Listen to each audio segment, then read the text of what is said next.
lac Atitlan.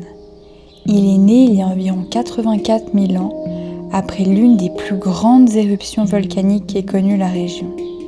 L'explosion a été si puissante qu'elle a laissé derrière elle un immense cratère.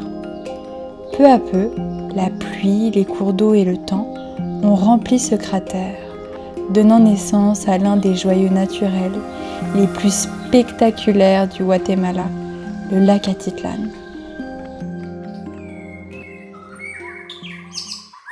Sa beauté n'a laissé personne indifférent. Écrivains, voyageurs et artistes, tous semblent avoir été frappés par la même évidence. Certains vont même jusqu'à dire que c'est le plus beau lac du monde.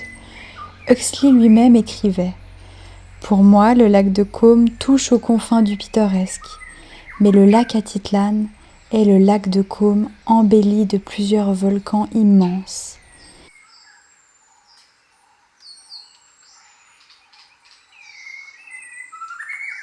Mais la beauté du lac ne se limite pas à son paysage. Elle existe aussi dans la culture de celles et ceux qui vivent sur ses rives. Les villages qui entourent Atitlan sont majoritairement habités par des communautés mayas, Tz'utujil, Kaqchikel et K'iche', qui ont préservé leurs traditions, leur savoir-faire et surtout leur langue.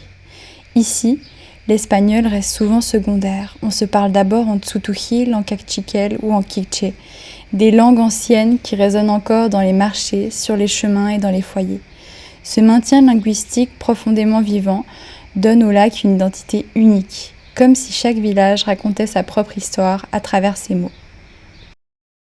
Dans les villages, les femmes perpétuent l'un des savoir-faire les plus anciens de la région, le tissage. Sur leur métier traditionnel, elles créent des textiles chargés de symboles, où les couleurs racontent l'histoire de leur communauté et où chaque motif est une mémoire tissée à la main.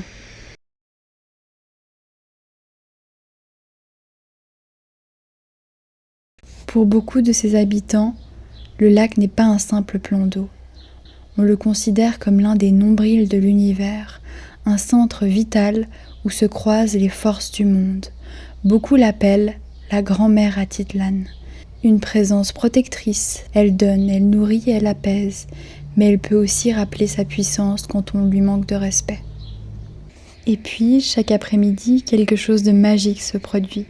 Le vent descend des montagnes, traverse les volcans et court jusqu'à la surface du lac.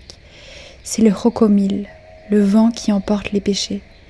Il soulève les vagues, réveille les flots et met immédiatement en joie les enfants. On les voit alors courir sur les rives et sortir leurs cerfs-volants colorés.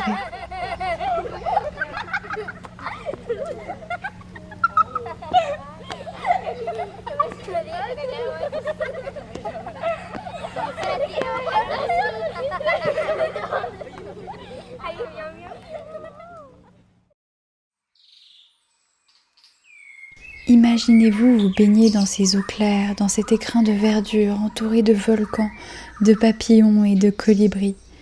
Le calme du lac fait écho à notre propre lac intérieur. Quand nos émotions bouillonnent, nos eaux se troublent, s'agitent, et la tempête éclate, faisant des ravages autour de nous.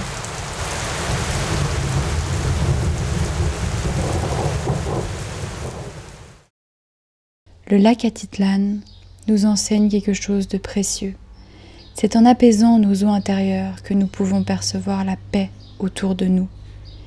Si chacun trouvait d'abord l'harmonie en soi, le monde entier trouverait la paix.